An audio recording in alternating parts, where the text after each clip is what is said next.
Guys, this is just a little warning. This episode deals with some serious shit.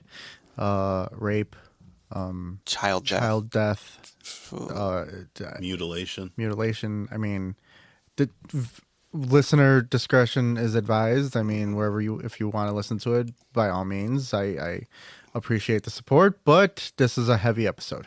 Yeah.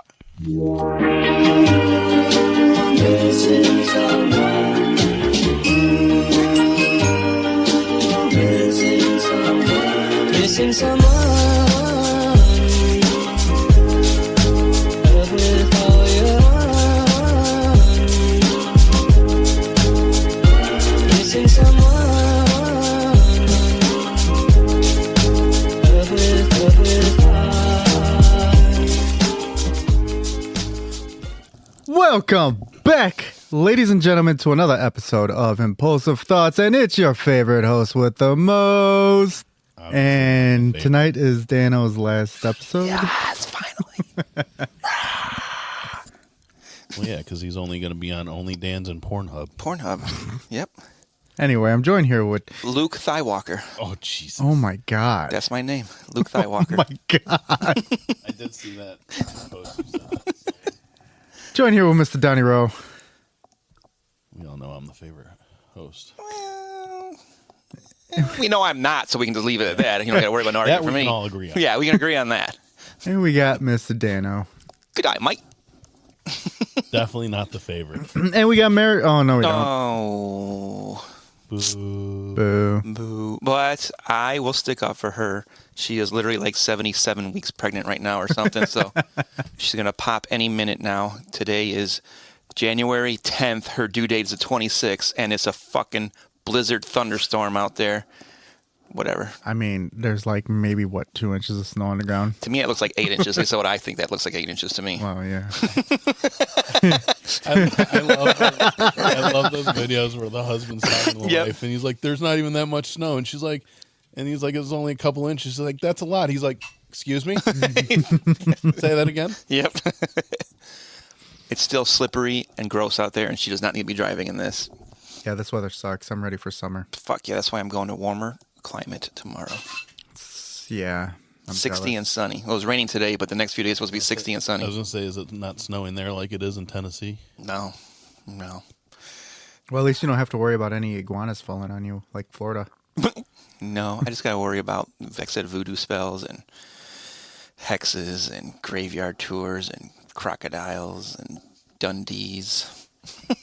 And Dundee's. All right. That's not a knife. This is a knife. Get on, Mike. That's how I'm going to put my Australian accent to use in New Orleans. Makes no sense. Wrong area to do that. I said it makes no sense. It's okay. It's all good. I'm wondering what the security is going to be like down there with, that. I think it's going to be pretty normal. I mean, I don't carry nothing on me, and now that I kind of cut a haircut and trimmed the Osama beard a little bit, and I'm not so terrorist looking, so. I think it's pretty normal down there. Yeah. Yeah. That's why when that happened, they did have to postpone the Notre Dame game for a day. Yeah. No big deal. Just fucking Notre Dame. Irish people are dumb. Aren't you like half Irish? Not at all. Yeah, no, he's How not. dare you disrespect me like that? Scottish, baby. Mexican, Polish, Spanish, Nigerian, Jewish. I was waiting for Australian. I guess he's not Australian after all. Yeah. Australia's a country. It's not a type of people. He's canceled. It's 2025. Let's cancel Dan. It's the new Dan. I'm drunk before I come over instead of getting drunk here.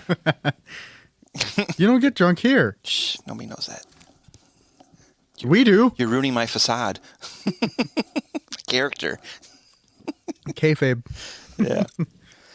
So, anyways, again, it's January 10th. Depending on when this is released, I might be a grandpa by the time it's released. Marisol might be a mom by the time it's released. Or we might have other ones. But either way. Wait, what? What? Other episodes. No, other episodes or something. I'm like, Don, you got somebody pregnant or something? Depending how I know I didn't. how many we got locked up and loaded and ready to go. And well, that's getting cut. It is. Yeah. I already know. On that note, today's episode is about... I quit. Yes, it's all mine now. Attention, Impulsive Thought fans is now being rebranded as Only Dan's. You have to buy your own equipment. Suck my equipment. So, anywho, Yeah. are we cutting the bullshit in short so we can get to the episode? I mean, we can. I'm good with that because I said I wanna. Yeah, you have to go pack and shit. I gotta go pack. You should have had that packed already. But Fuck you know. that. You're lucky I'm packing the night. I might not even pack tonight. I might wait till tomorrow. Oh yeah, you're leaving at 2 anyway, All so he's you're bringing good. his plastic bag with like one pair of underwear and Who needs underwear? Takes up too much space. Not gonna lie, I did that once, but I didn't fly with just a. No, I went to the Renaissance Fair and I had a bag with underwear and shorts. Completely forgot shirts. Well, you know, I was wearing a shirt. you chafe when you wear chainmail all day. So yeah, no, I think I'm gonna do a load of like the shit I'm wearing right now. I want to wash, so I'm gonna pack most of my stuff, or at least I'm gonna write a list what I want to pack, so that way when I do pack it, it's easy instead of me searching.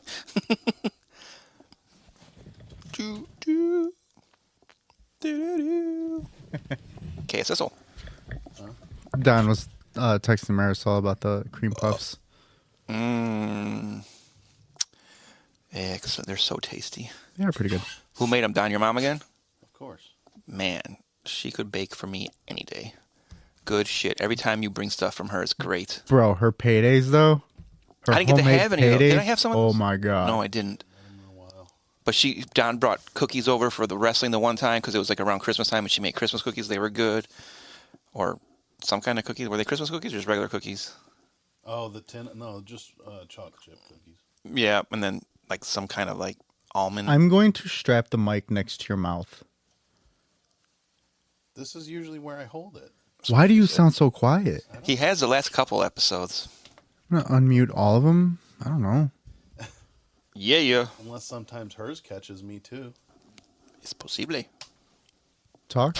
Whoa, Well, I hear you a lot. that was static. Did you hear that? Whoa. What? Hello. Whoa. Oh, what the hell? Now I hear him way better. All right, I think we it's fixed your it. fault then. Yeah, it Whoa. was. Holy cow. I can actually turn you down now. He keeps jumping when I talk. He's like, I'm not used to Don being that loud. Coming through loud and clear. That's what I'm saying. Usually I hold it really like right here. Yeah. Just leave it. Yeah, I don't understand what. Wow. Yeah, because whatever. last week you were super quiet too. Super quiet, And then Yeah, and today I was wasn't the same. doing anything, and you were forcing me to have it right Yeah, here. now you're too loud. Don't do that anymore. That's why I had it like up to my mouth like this before. That's what she said. Now, So, I was going to say something, but I'd have Lupe delete it. oh, now you're gone. Now you're gone. there we go. So now that the pleasantries are over with and the fun time is over with, I'm going to ruin your night some more. Dun, dun, dun. I mean, probably not as much as Lupe when he talks about kids getting shot. True. That was 2 episodes. Yeah, too That's many. Too many. So, Is this something that if Marisol was here, you would make her cry? Don, if you say hi to Marisol, she'll cry. She's No, that's Jamie.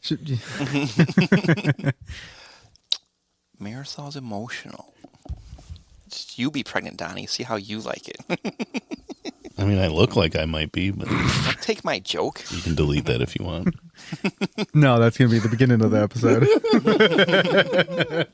Oh, I'm glad I don't listen to them. Yep. So she's emotional. She's pregnant, and her man just left. I drove him to Colorado to bring him to his new base. Yeah. I was thinking about that too, because that's the part that sucks. He won't be there for the birth, right? So, update. Oh, okay.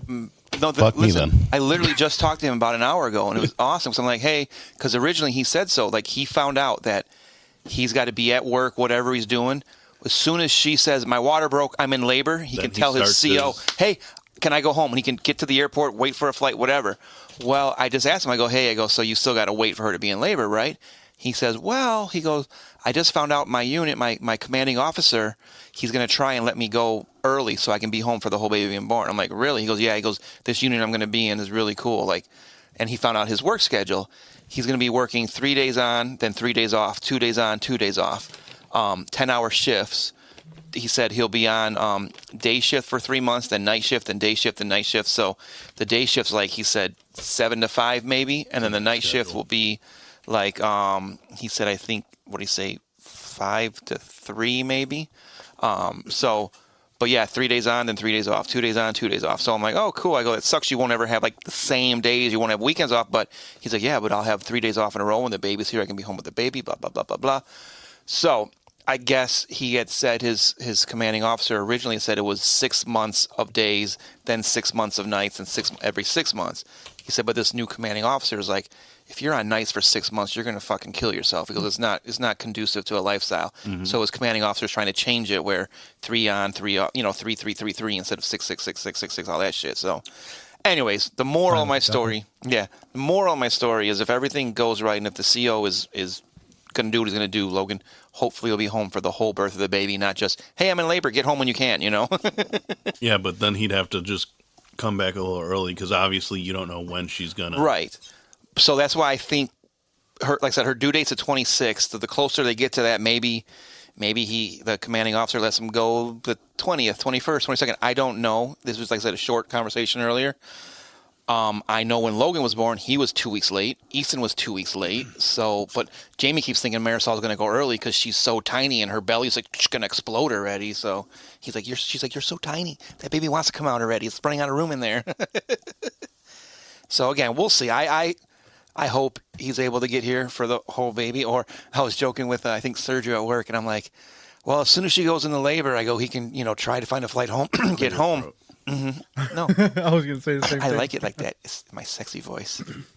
I'm like, so I'm like, well, I go, unless she's in labor for like 12 hours. I go, I don't wish that on her, but I kind of do so Logan can be here for the baby being born. Jesus. His commanding officer is right, though. If I would absolutely hate it if I had to do nights for 6 months. Yeah. When for my job, mm-hmm. if I do nights for a month, it's fucking terrible. Yeah. And it's hard to get back onto a day schedule too.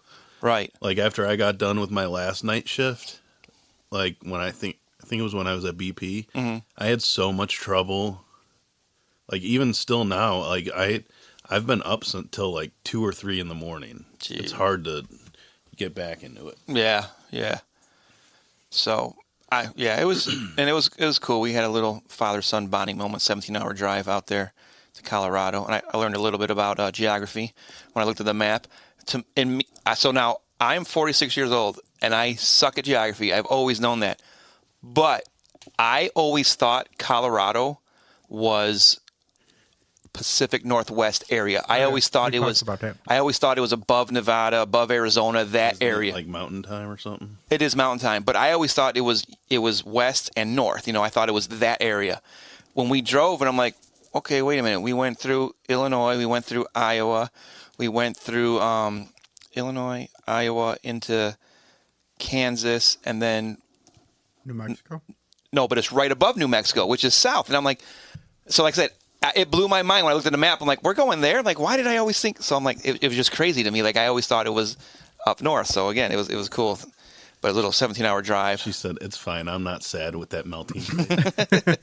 Well, that's like, so you know how I'm getting, like, in a couple months, I'll be going to Vegas. Yeah. Whenever I think about it, for some reason, I always think Nevada's like also like north, like west. Yeah. And I look at a map, I'm like, oh, so it's southwest. Okay. Is it too? Because I'm thinking it's like up there with Colorado. You're right. So, point of my story, besides that, is so Colorado is like almost to California. And you know what's in California? The wildfires? Sacramento. Oh.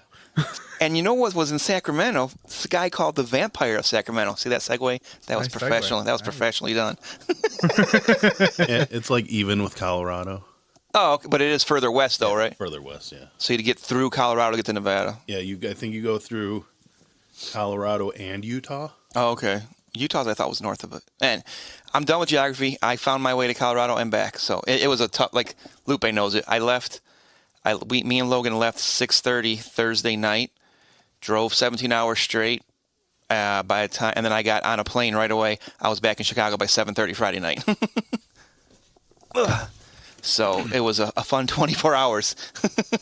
I told Lupe when he picked me up in his Jeep, I'm like, do you realize, I go, by the time we got home, it was like 8:30. So I go, in the last 26 hours, I've spent minimum 23 of them in a tight space, whether it was a car or a Jeep or an airplane. I go 3 hours only not sitting somewhere in a tight space. Oh, that's right, because you picked him up the day of the wake. I forgot about Yes, that. yes. I know. I picked him up. I rolled down the window. I'm like, hey, you order Uber? No, you're supposed to shout out the window, hey, how much for a sucky sucky? There wasn't enough people around to say that. So, as I alluded I was to... gonna say, anyway, since we ruined your segue. No, that's fine. That's all good. This was a listener submission or request months ago. I believe Brittany Johnson. Oh. She requested us a while ago, asked if we had ever heard of this guy, and I think I even hinted at it like 3 or 4 months ago that that's my next case, and then I just haven't done it. Well, I finally fucking got around to it. Hope she still listens and didn't quit because you didn't do the story she wanted. Well, I said if she still listens, I hope she does. Maybe if she doesn't, she'll see the headlines and start listening. So, the Vampire of Sacramento. His name is Richard Chase. So, Richard Trenton Chase, Donnie Wahlberg. Before you get into it, I wanted to ask you. So I was watching this video with him when we were waiting for you to get here. Yeah. Do you remember in the mid-90s someone called Homie the Clown? Fuck yeah. From Okay. In Living Color. That's my Homie, favorite show. No. That's what you would think of. Right.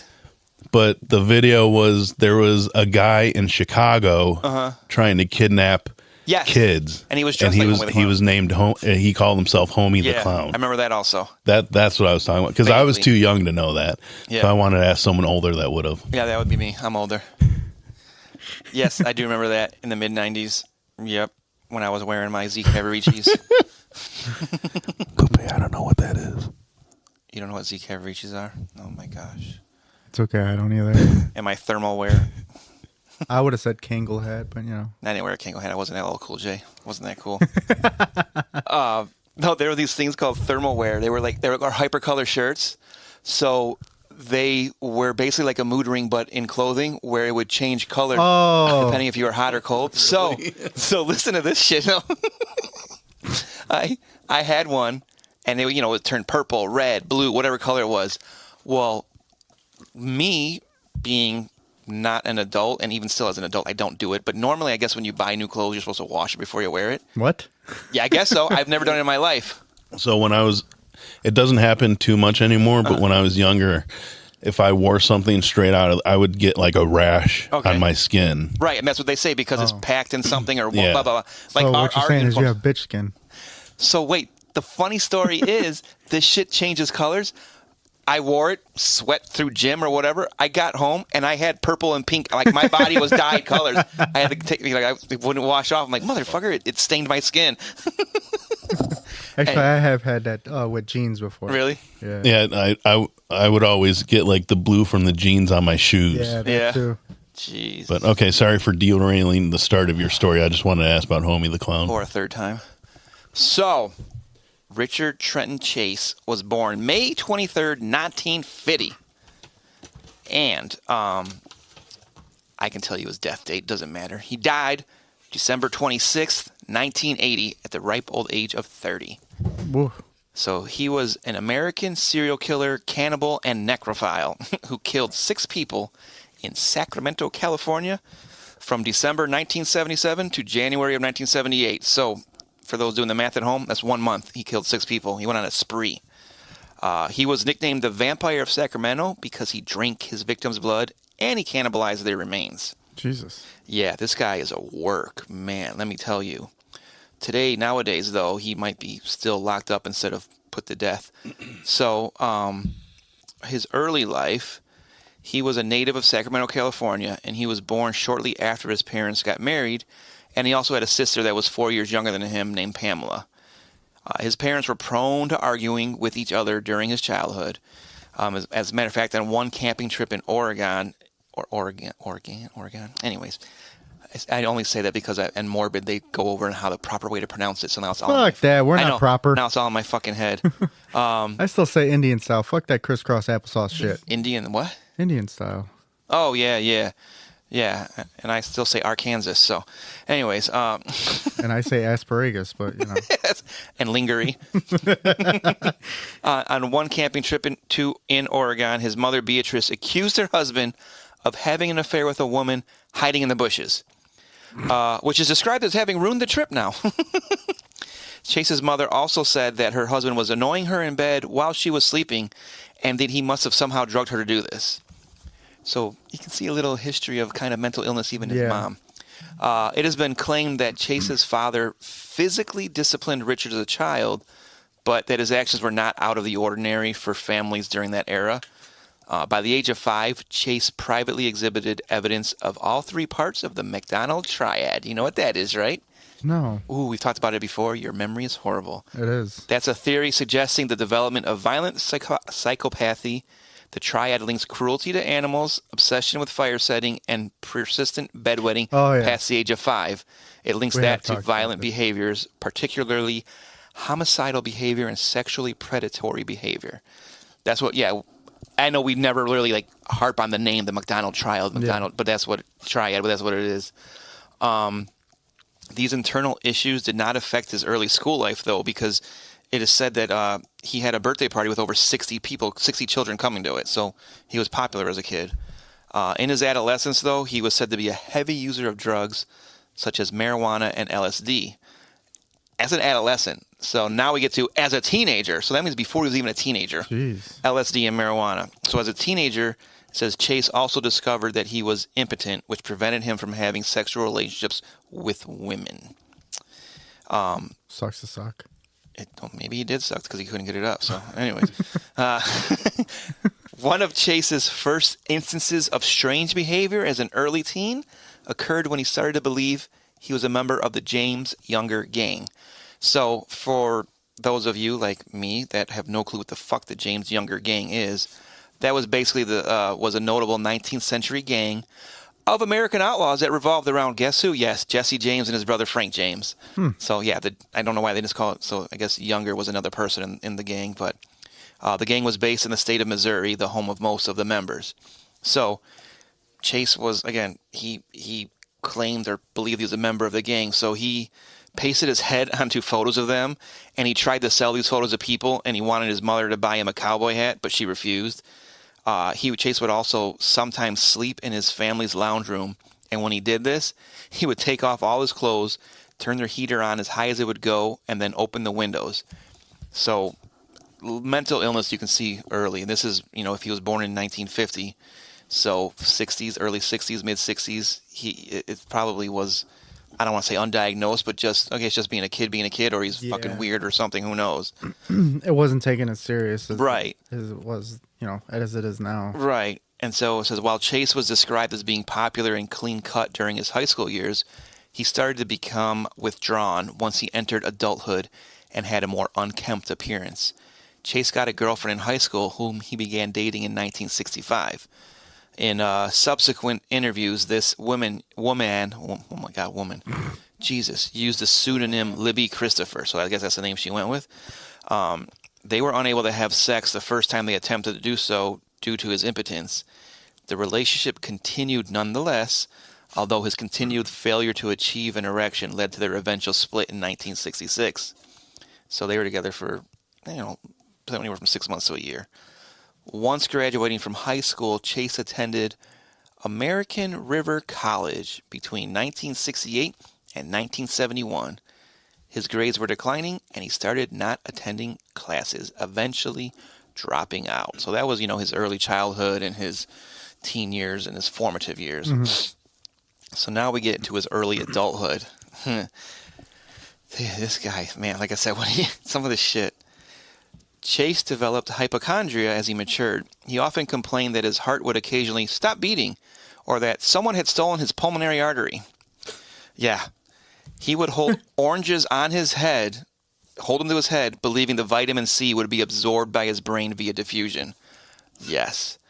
Chase additionally thought that his cranial bones had become separated and were moving around, so he once shaved his head so he'd be able to watch this activity, to watch the bones move around. What the fuck? Yes. So, again, mental illness at its finest here.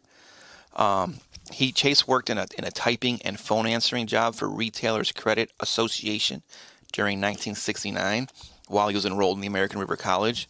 So in the next few years, Chase continued to find other odd jobs in Sacramento, but he was still using heavy amounts of drugs, and none of them lasted long. None of his jobs lasted long.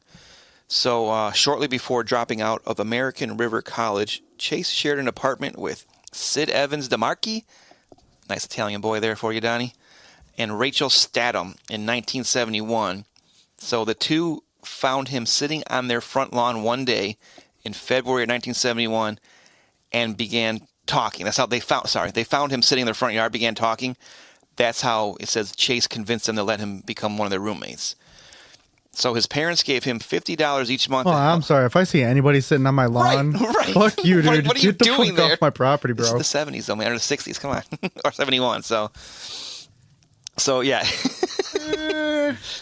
Yeah, you're right. I mean, yeah, peace, love, hippie. Yeah. It was a different time back then. That's why there was all these serial killers, because... Yeah. Anyways. And in California, too. I mean, Bundy and all those guys are all over there on the West Coast, so... Right. Right, West Coast, yeah. Geography. Directions. So, yeah, his parents would give him $50 each month to help him pay for his share of the rent. DeMarchi and Statham both moved out due to his behavior, though. He was usually high on drugs and walked around naked in front of visitors. He also barricaded himself in his room, explaining that he did this so no one would be able to sneak up on him. He then shared the apartment with Statham's brother and his friends. These new roommates had a rock band, and Chase often interrupted their jamming, wanting to play the conga with them. However, they didn't want him to since he didn't sound good. This caused arguments, and he joined in anyways. So Statham's brother and his friends also eventually moved out, and Chase was unable to afford the rent by himself. So Chase's parents divorced in June 1972, and he frequently fought with his mother. So he believed that she was trying to poison him, something which, if you remember, she had accused her husband of doing to her when Richard was a child, like the camping trip, saying that, he was drugging her and annoying her by drugging her. During one lone trip to Utah in 1972, Chase was arrested for driving under the influence, and he told his parents that he had been gassed in the local jail and that he wanted to sue the police. His father bailed him out of jail and convinced him against suing the police. So then he alternated between living in his mother's residence and his father's new house, since they were both finding it difficult to deal with his increasingly erratic behavior. When Chase's father kicked him out of his residence, neighbors reported that he would stand still by the property, blankly staring at it for extended periods of time. That sounds like Michael Myers just standing in the yard almost, Sounds like drugs. It could be.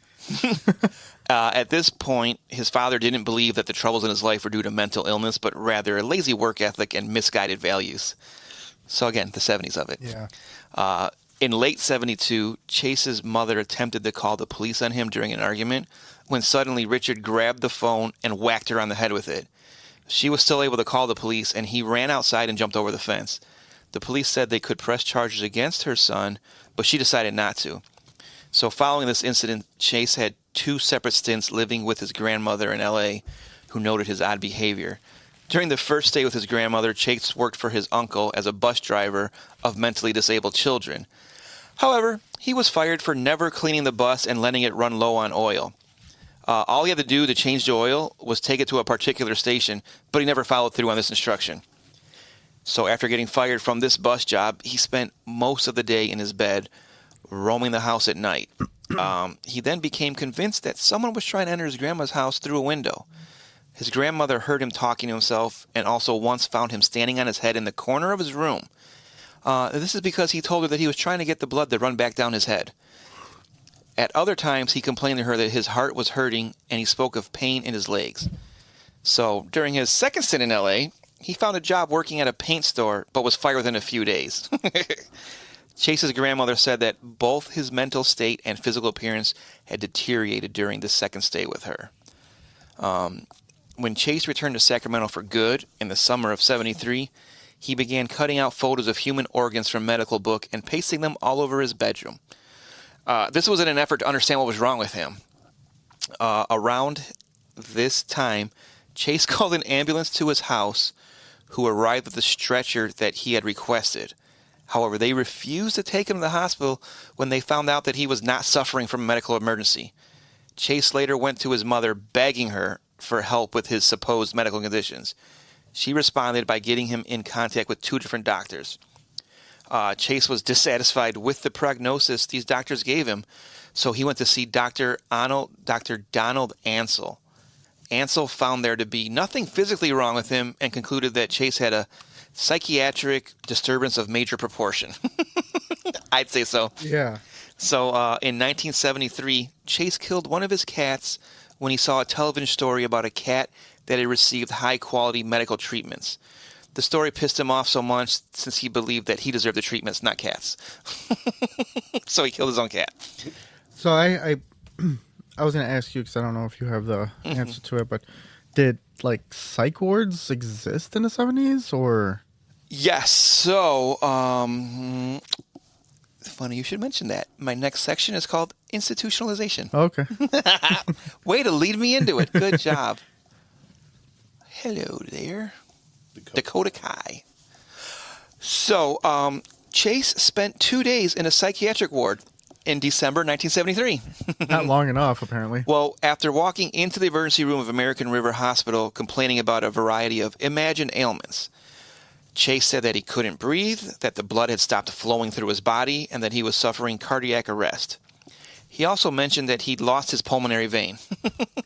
There's that pulmonary vein again. Dr. Irwin Lyons noted in his report that Chase was tense, nervous, and wild-eyed, describing him as a filthy, disheveled, deteriorated, and foul-smelling white male. Those are all in quotes, too, which means it must come from the report. The hospital diagnosed Chase with acute paranoid schizophrenia, although they said it was possible that he was also suffering a drug-induced psychosis. Chase. So here's why it was only a couple days. Chase was discharged when his mother confronted the psychiatric ward staff. In his reports, Lyon said that she was highly aggressive, hostile, and provocative, adding that she was the so-called schizophrenic mother.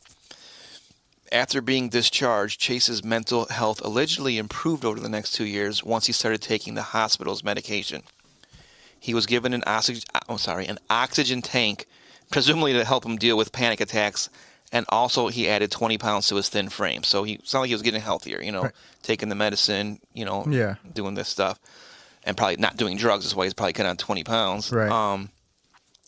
Chase's mother claimed that his mental state deteriorated, though, once he started using illegal drugs again. However, his father disagreed with his assessment. Chase's mother said that as his mental state grew worse, she would overhear him talking to himself, just as his grandmother had heard him doing that. According to his mother, he began to have trouble even signing his own name, and on 2 occasions, he also ordered her to stop controlling his mind, with Chase later accusing his sister, Pamela, of controlling his mind as well. So here we go, deteriorating again. One time, Chase slapped his mother in the face, and sometimes when he argued with her, she would put his father on the phone, which led him to have fits of rage, causing damage throughout the house. Chase's mother would accuse her ex-husband of telling him to behave like this. Chase became too much for either parent to handle, so they got him his own apartment.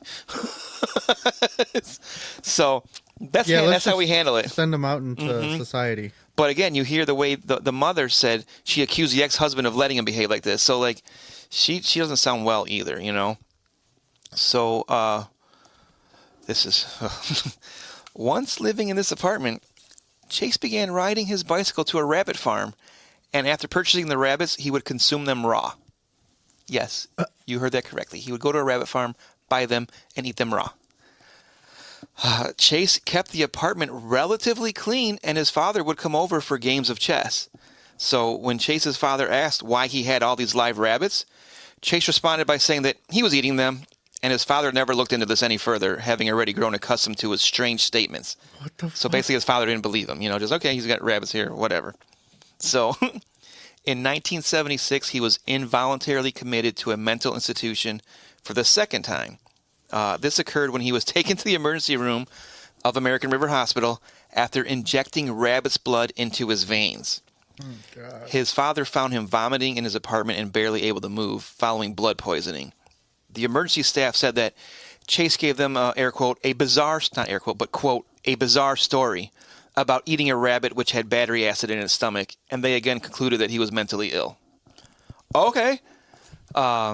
He was then sent to American River Hospital Psychiatric Health Facility, and there Chase complained of heart weakness and said his body was falling apart.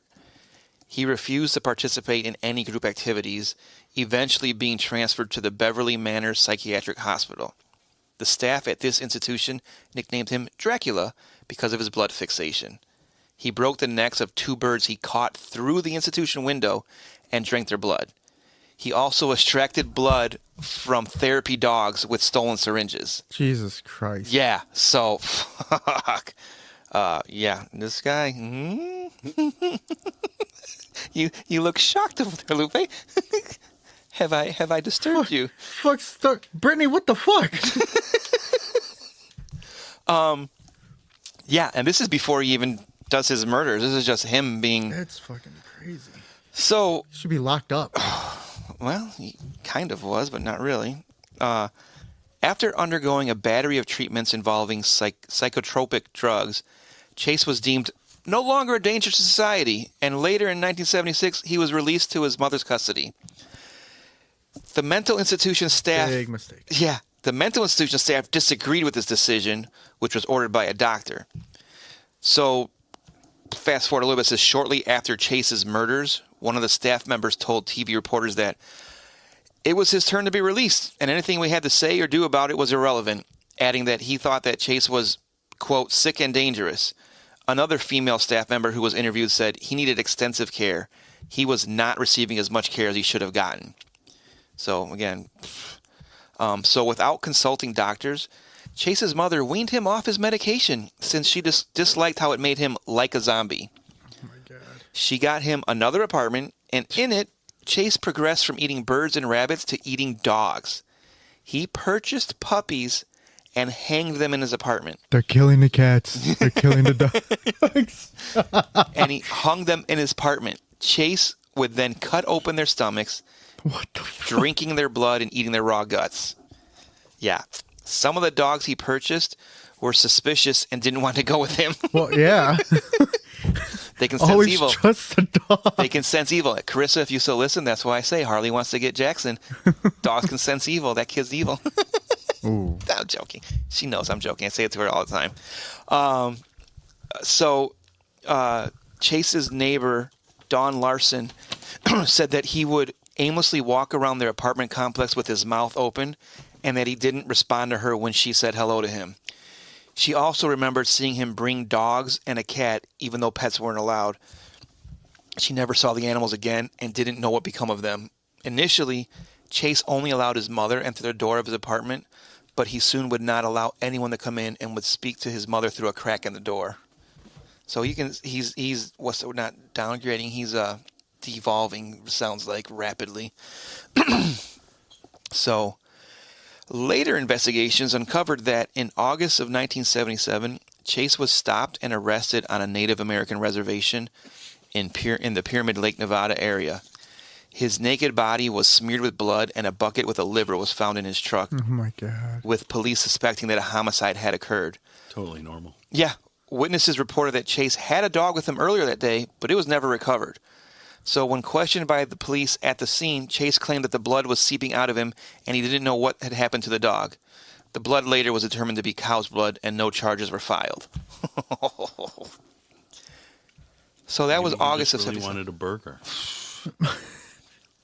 So that was August of 77, which leads us into the murders. So the first one we'll speak about is called the Griffin shooting. Chase purchased a .22 caliber pistol in December of 77, and he lied about his history of mental illness in order to do so. Sounds about right. Neighbors soon heard shooting noises in his apartment. Chase later claimed that he had been shooting at the voices that he heard, with bullet holes in the walls corroborating this story.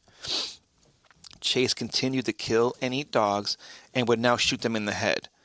Chase said this made it easier for him to collect the blood since he could put cups next to the bullet wounds. Oh my God. Yeah.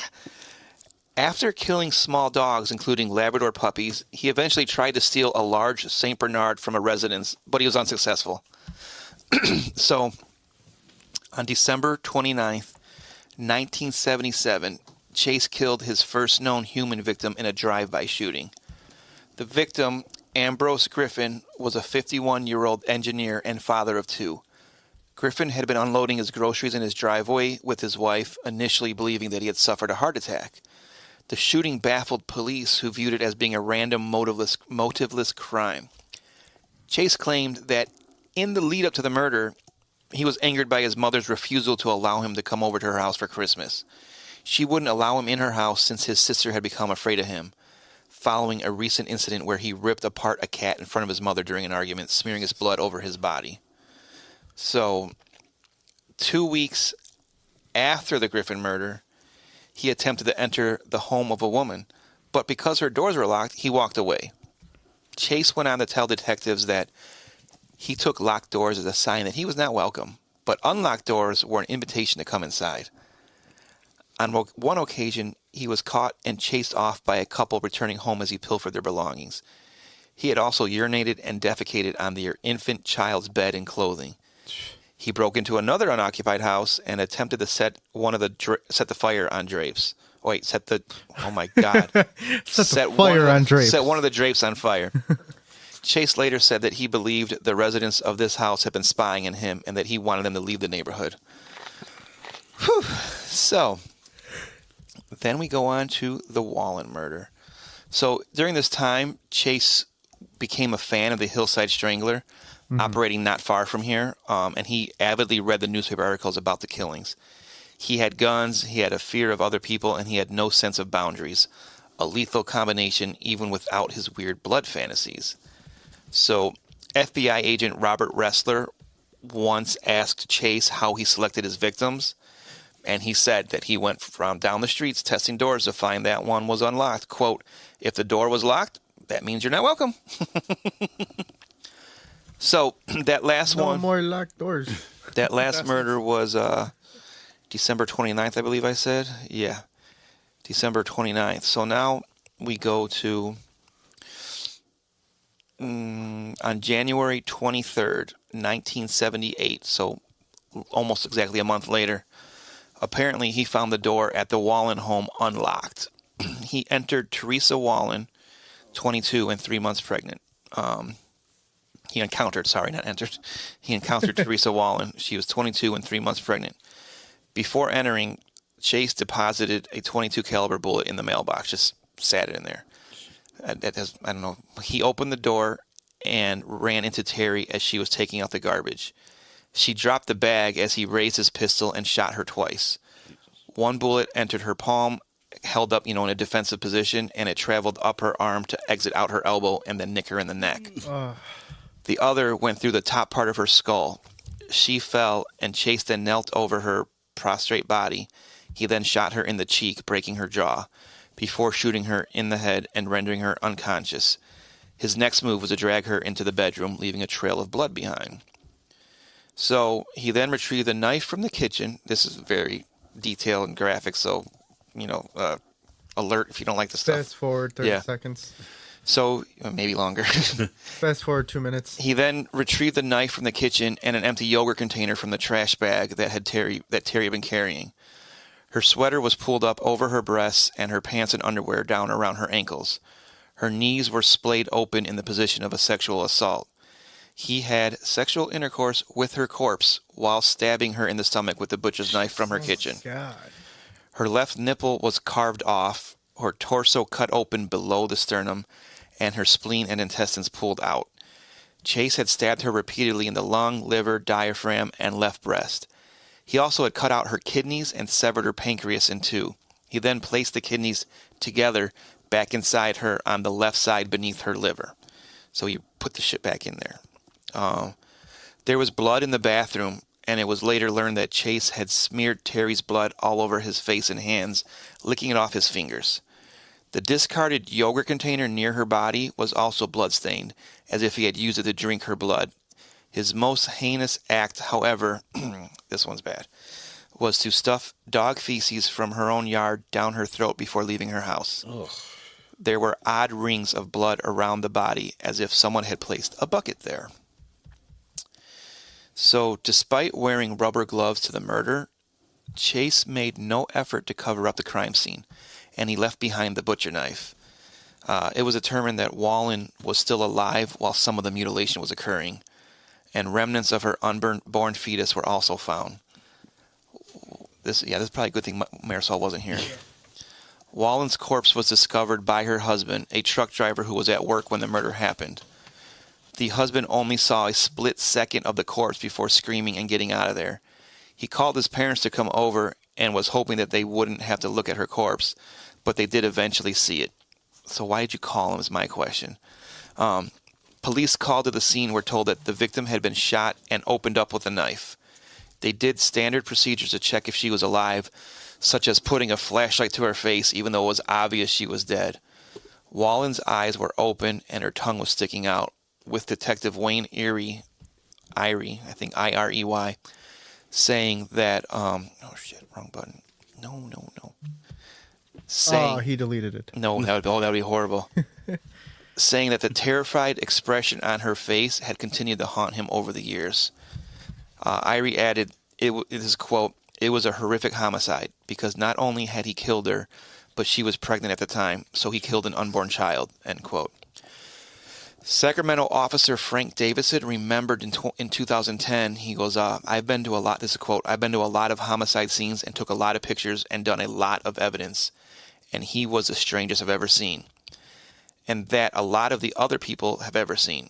You don't have every day someone cutting somebody open, looking through their intestines and moving their lungs about," end quote. Chase then later told a psychiatrist that he spent the rest of that day watching television in his apartment. In the following days, Chase had a phone conversation with his mother. She said that he talked about rockets, spaceships, and little green men. Lupe does that too. So that was January 23rd. Now we go on to the Maroth. I want to say it's Miroth. So I'm going to pronounce it Maroth. The Maroth family murder. So this is just 4 days later. On January 27th, Evelyn Maroth, 38 years old, was babysitting her 20-month-old nephew, David Ferreira, in her home 1 mile from where the Wallen residence was at.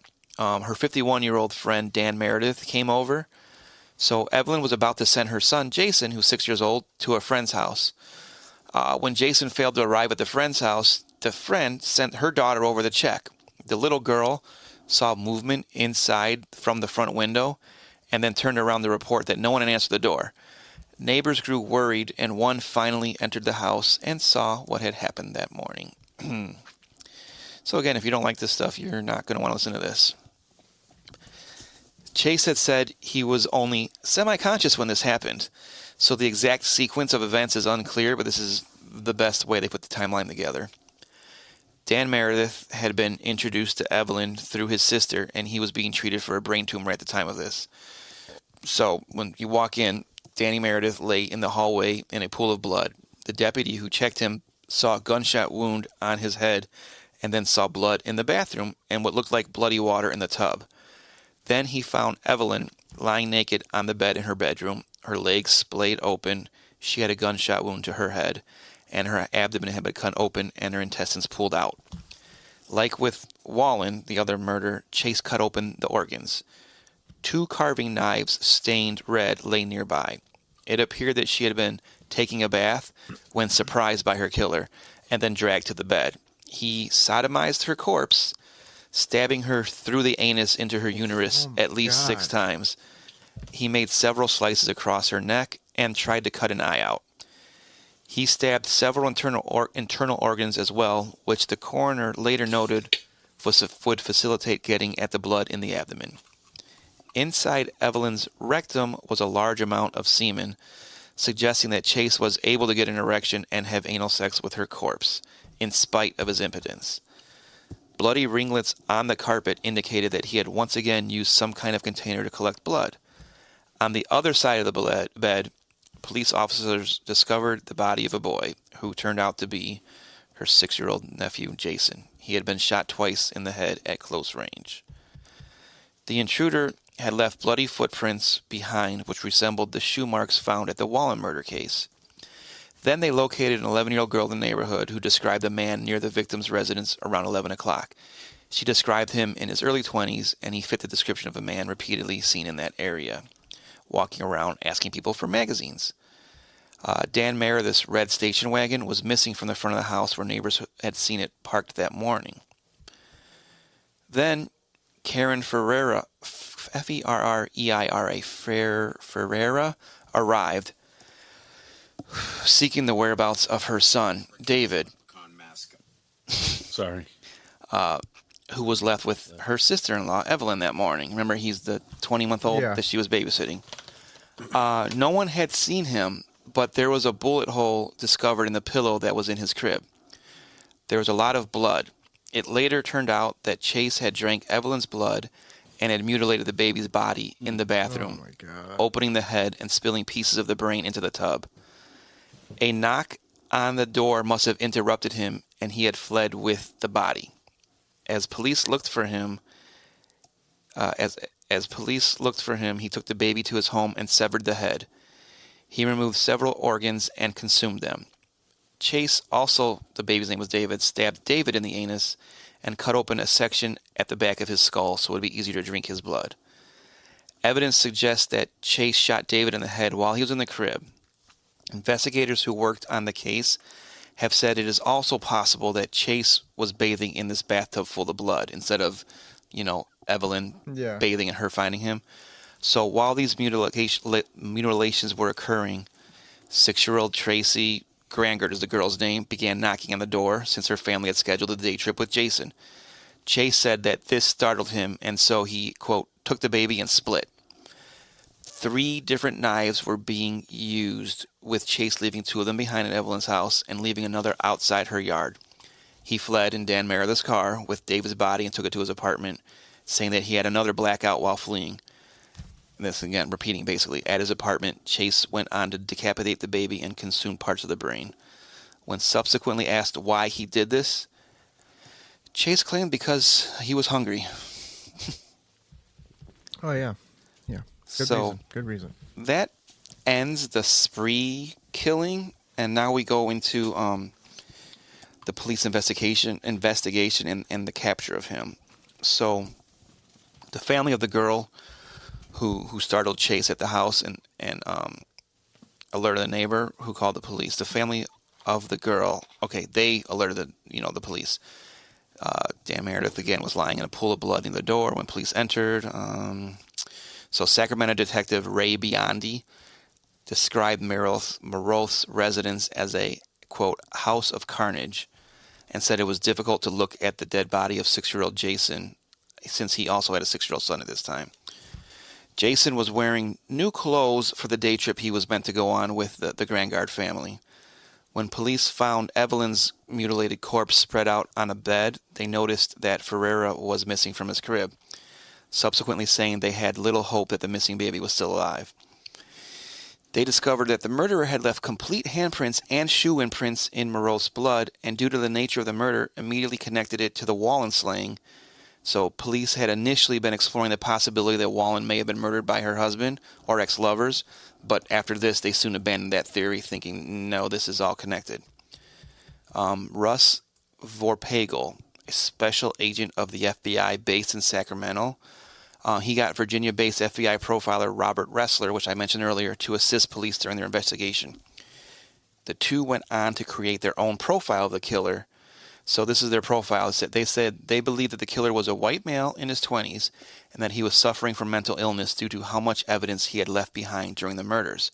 They theorized that the killer's mental health issues began at around age 15 and had grown in severity over the past 8 years to the point of committing murder. Another reason mental illness was strongly suspected was due to the strange nature of the crime scenes. So in a 1997 interview on the crime program, The New Detectives, Vorpego said, quote, "We know darn well that your normal everyday person is not going to fill a tub with water and bathe in blood. So here we see personality. Here we see mental illness. We see mental deterioration." The FBI profile also said that, this is, end quote. The FBI profile also said that as a result of this mental illness, the killer likely didn't take care of himself, and he would have a dirty, disheveled appearance. During both murders, Chase was wearing an orange ski parka his father recently bought him. Neighbors later reported that a disheveled, long-haired man in an orange ski parka had been knocking on their doors on the day prior to the Maroth murder, asking if they had old newspapers. So police used these sightings and the FBI profile to create a sketch of this long-haired suspect. Nancy Westfall, now known as Nancy Holden, so she got married, an old high school acquaintance of Chase, later told police that a man in an orange ski parka had approached her while she was shopping. Westfall didn't realize it was Chase at first, since his appearance had changed so much since he was a teenager. She noted that he had bloodstains on him and noticed a yellow crust encircling around his mouth. Ugh. She also said it looked as though his eyes were sunken into their sockets. When Chase first approached Westfall, he asked her if she had been on the motorcycle when Kurt was killed. So Kurt was an ex-boyfriend of hers who died in a motorcycle accident while the pair were in high school. So she said no and asked who he was. So then he introduced himself as Rick, and she soon realized that it was Chase. Westfall was shocked by his appearance and was so unsettled that she locked her car and drove off when he asked her for a ride. The encounter occurred shortly before Chase murdered Wallen. So this lady just barely got away. So Chase was arrested after this woman came forward, and they checked his background. Police also searched Chase's apartment and found that the walls, floor, ceiling, refrigerator, and all of Chase's eating and drinking utensils were soaked in blood. Several dog collars were also found, along with rotting organs, which belonged to animals and some of his victims. He had been reading gun magazines, psychology magazines, and a book titled Psychic People, and he had circled classified ads in the paper about dogs for sale. Oh my God. Yeah. For the dates of the Wallen and Maroth murders, Chase had written the word today on a calendar. The word today being written on 44 more dates throughout 1978. So at first, Chase wouldn't let police in his apartment, so they loudly spoke to each other outside of his apartment, pretending that they were leaving. This sounds like a cartoon. Yeah. This tactic worked, and they got Chase once he left his apartment. When Chase saw the police, he initially tried to run from them and resisted arrest when they tackled him. Chase was armed at the time, and it wasn't known whether David Ferreira was still alive or not, so Detective Wayne Irie contemplated shooting Chase.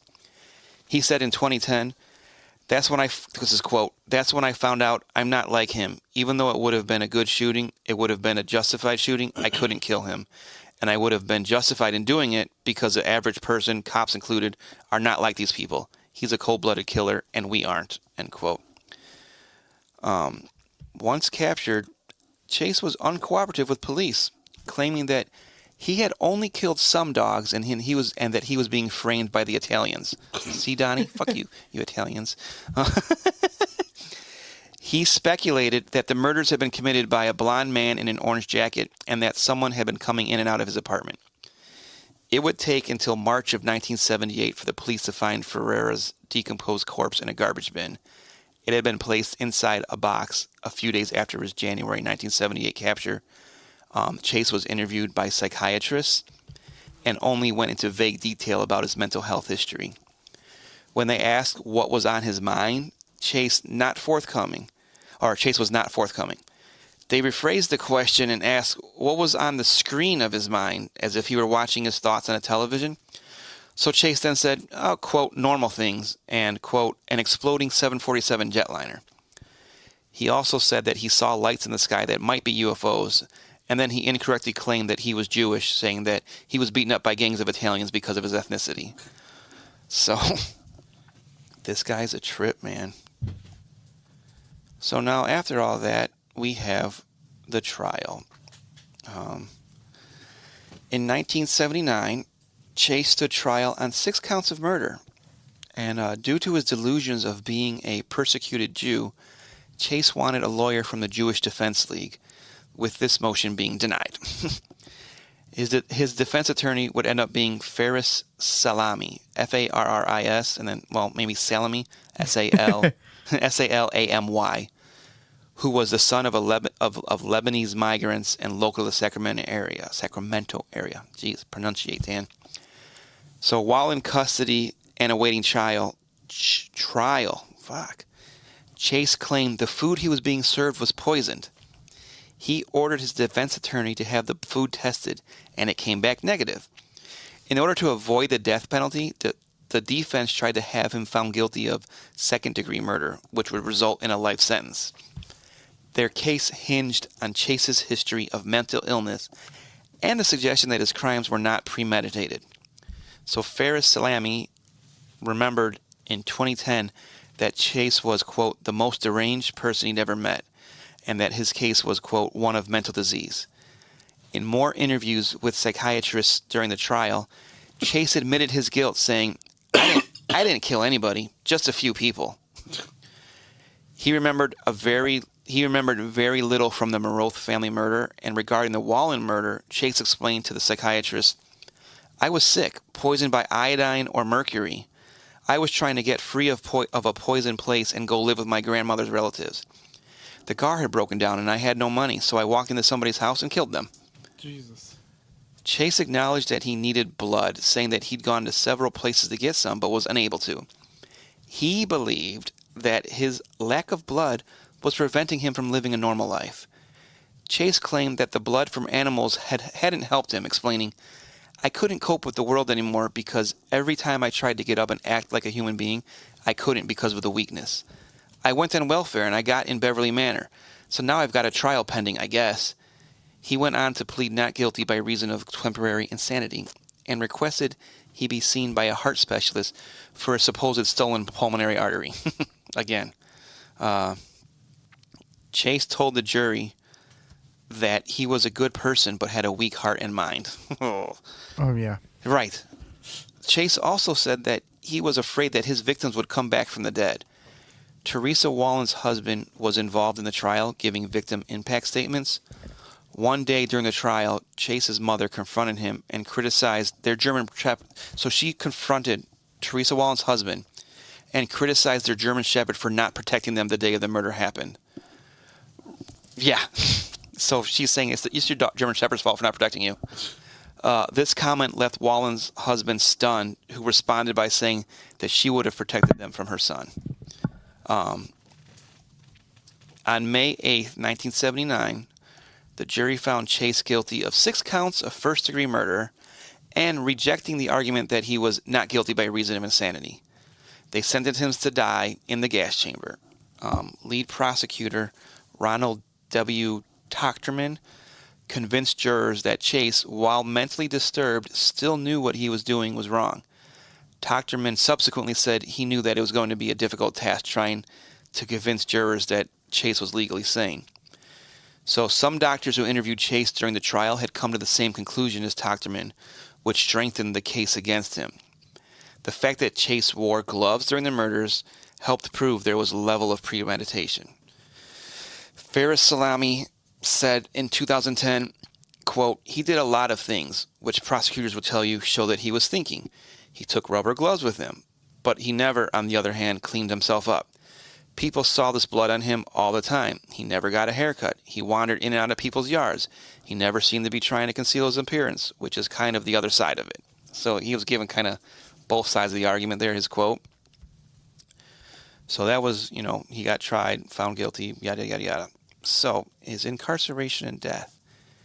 Chase's inmates in San Quentin prison, aware of the extremely violent and grisly nature of his crimes, feared him, and according to prison officials, often tried to persuade Chase to commit suicide. Jesus. Yeah. Chase was described as behaving psychotically from the moment he entered prison and was temporarily sent to a facility for the criminally insane in Vacaville, California, during December of 1979. This was suggested by psychiatrists who said he was, quote, psychotic, insane, and incompetent, and chronically so. He was eventually sent back to San Quentin in April of 1980 once he was deemed to be stabilized. Chase wanted to be transferred to a prison on the East Coast in 1979 so that he could be closer to the government and safe from UFOs. And that same year, he had also written several documents in which he blamed the murders on UFOs, the CIA, the mafia, and airline disasters. Explain that to me.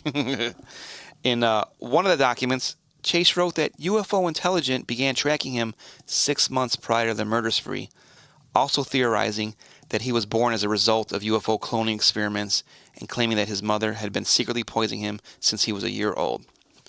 Chase also wrote that he had been born with a Jewish Star of David symbol on his forehead, and that this was as a result of the UFO cloning experiment.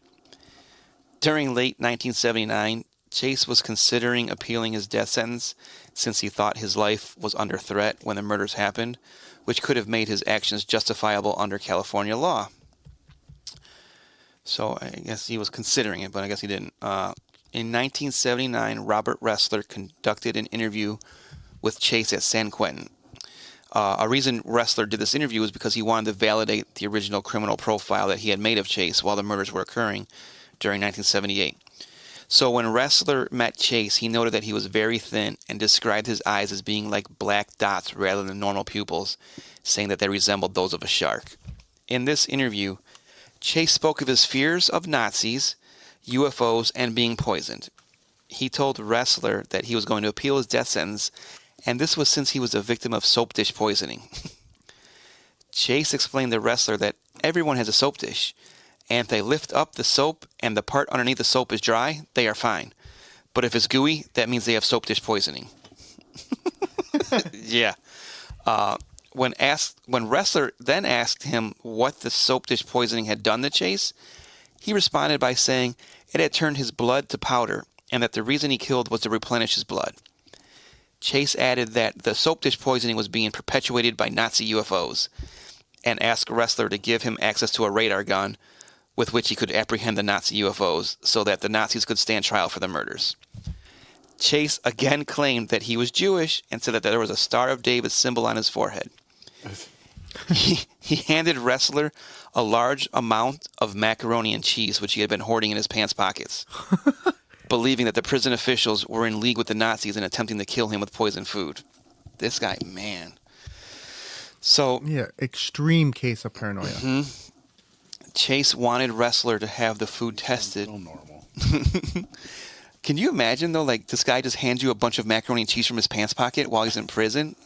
Oh, my God. That makes me think of fucking what's his name with the tater tots in his pocket. Yeah. Dane Napoleon- Cook. Napoleon No. Dynamite. No, Napoleon Dynamite. There you go. Yeah. So You can finish those if you want. Gotta tell me twice. I want 1 or 2 or 30. Or 30. That's it. Chase wanted Ressler to have the food tested at the FBI lab in Quantico, and Ressler said he would do this. During the interview, Ressler went along with the statements Chase was saying. For example, Ressler said he couldn't see the Star of David symbol on Chase's forehead since he hadn't brought his glasses with him that day, but he didn't question the statement as being false. In 1992, Ressler said that, quote, "The rule is you stay out of commenting on the fantasy, and by your comments, urge him to continue. So I couldn't say about soap dish poisoning, quote, there isn't any such thing because that wouldn't have helped. Neither could I say, oh yes, I know people who've had soap dish poisoning. I merely accepted his explanation and didn't debate him about it." So when Chase was temporarily sent to the Vacaville facility for the criminally insane shortly afterwards, Ressler was supportive of this decision. Ressler had also opposed the initial decision to send Chase to San Quentin in May of 1979, believing that he should have been permanently institutionalized instead, which, I mean, listening to all this kind of sounds to me. Yeah. So at approximately or officially 11:05 a.m. on December 26, 1980, Chase was found dead in his prison cell at San Quentin. An autopsy revealed that he died from an overdose of Sinequan, a drug that was prescribed to treat depression and hallucinations. Chase took 36 times the normal dose and had been secretly hoarding the pills in his cell, unbeknownst to officers. He was lying on his stomach with his head buried in the mattress and his legs extended off his bunk. Next to the bed were 4 sheets of paper covered in handwriting. 2 of them contained drawn squares filled with an unknown code. On the other 2 pages was a message to which Chase indicated that he might drink some pills, which could cause his heart to stop beating. Earlier that morning, an officer who checked on Chase observed that he was lying on his back and breathing normally. So the exact reasons for Chase's apparent suicide remain unknown. Ressler stated in 1992 that some believed Chase's death was accidental rather than a suicide, and that he had taken a large dose of pills in an effort to quiet the voices in his head. And that, my friends, is the story of the Vampire of Sacramento, Richard Chase. What the fuck? Man, I'm telling you, that was harsh. The 2 kids, or 3 kids. Yeah. Well, 2 born, 1 unborn, 6-year-old, 22-month-old, and yeah. So the paper that had the squares on it that had some secret code or whatever. I mean, the only thing I could think of, they were like football squares. I mean, it was December, you said, right? Yeah.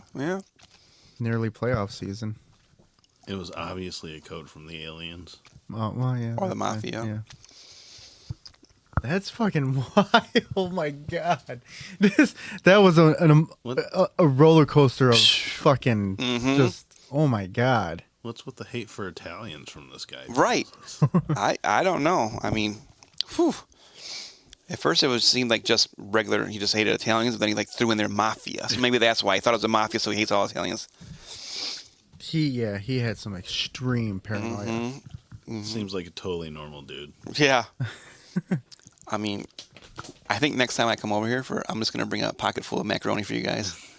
I'm 100% calling an insane asylum the minute you take it out of your pocket. Fuck that. I'm not even calling it the same. I'm calling the cops. Yeah. You will be getting the grippy socks. The grippy Ooh, grippy socks. So, man, yeah, I'm even speechless after doing the research and then reading it again right now. Like, just, I'm trying to say shit. I would have been so pissed off doing this research. yeah. Like, oh my god, or disgusted. I mean, Hope you enjoyed it, Brittany. Jeez. yeah. That was an interesting one. I'll give you that. Like, oh Yeah, like you said, good thing Marisol wasn't here for this. man, I don't even know if she'll listen to the rest of this episode. right. Once I get to the whole, unborn baby fetus being cut out. Oh. Yeah, what was the She fixation just- on arranging guts? She just starts listening to it the day after she gives birth, and she's like, no, thank you. Right. So I this is just me because I probably could do further research, but then again, it probably would have been in there. But I wonder if, going back to him, posting the pictures of the organs on his walls to try to learn what's wrong with him. Maybe he was rearranging the guts, taking the guts out to like, I don't know. They're like, hey, maybe this will help me later. I don't know what he was getting at, but yeah, you're right. Because both women, he cut their organs out and then put them back in there in different orders and replaced. Like, it's weird. But And then the drinking of the blood too, like. And this is exactly what I was just talking to Alexis about earlier today. Like, I wish, like, we do have the technology, but I wish the technology was more in depth, like, where they can study a murderer's brain and find out exactly, like, why they did what they did. right. And use that to see the warning signs. But, I mean, this guy was throwing red flags like... like a Bears-Packers game. Like, it was fucking insane. Well, that's where, like, a lot of the argument is when they say they're putting all these serial killers and heinous crimes to death. There's an argument to keep them alive so they can study them. But then you have people human rights people, like, okay, you can't keep them alive, just experiment them. they're still people. They say it's more humane to put them to death instead of experimenting on them. Fuck that. If they're gonna be the way they are, Right? they don't know. They don't. Yeah, kill them, but in the process, fucking do all the studies that they need to be done. I mean, I'm of the mindset of the old, the eye for an eye. So Right. you cut this person open and did all this shit to them. Granted, now he's mentally ill, but bad example. But okay, at least we should be able to do the same to you. Let you feel what you put these people through. You know what I mean? Yeah. Like again, I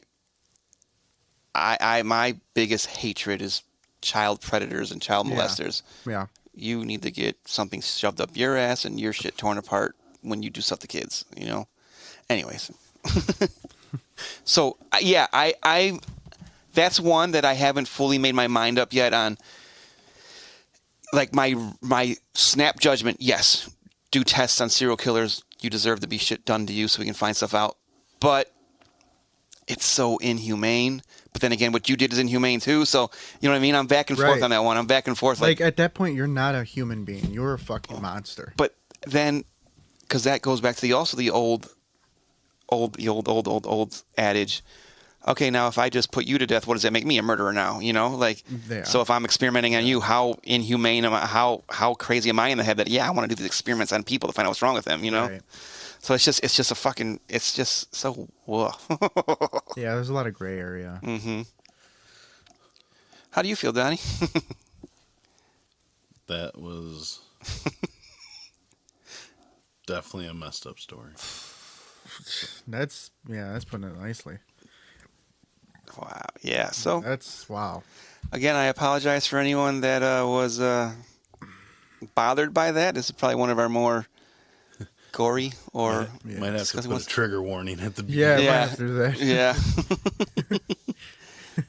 Graphic content ahead. Donnie, your episode's next week. If I go to work. Dun dun dun. And I don't know if I will be here Oh yeah, that's right. because we're flying in from New Orleans. I think our flight lands at 5 or 6, so depending on... In the morning or No, afternoon. Oh 3:50. You definitely wouldn't be here. yeah. No. Yeah, because then also being gone for a week, we're going to want to hang out with our girls and, talk to my dad and Rena who are at the house and get a breakdown of what happened throughout the week while we were gone. Wow, Yeah, so, that was a heavy one, man. well, now that I put us all in a good mood there, huh? Matt, you seem more low this than after talking about your school shootings. That was rough.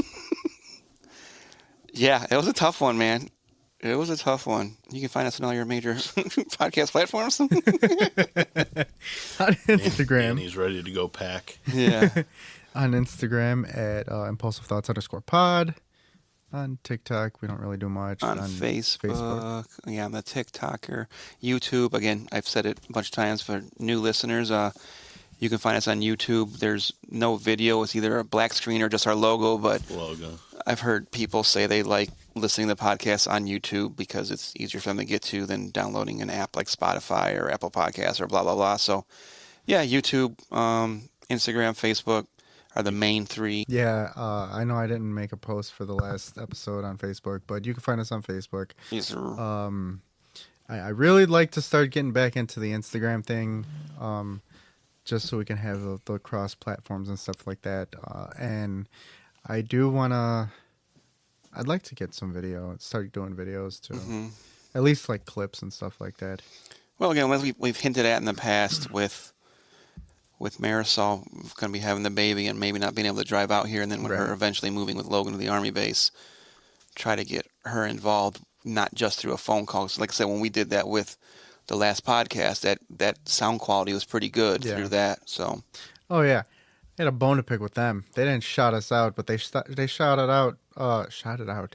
They shout out. Shot it at. Fucking stir the pot. really? Yeah. They're like, oh yeah, we had so many guests, and like I'm waiting for them to drop our name, and nope. Dang. Well, they just like her better than you. Well, they did. She did put a good episode. Yeah. But yeah, I mean, I think I like her better than you. I mean, Excellent. I like me better than me. I mean, I like her better than me anyway. So Yeah, I like me better than me too. Yeah. but yeah, guys. Well, you know where you can. Oh, my phone died. I'll have to add that clip in later. What clip? The ending. The music. Oh, the music's on your phone, not the board. Oh, okay. Music.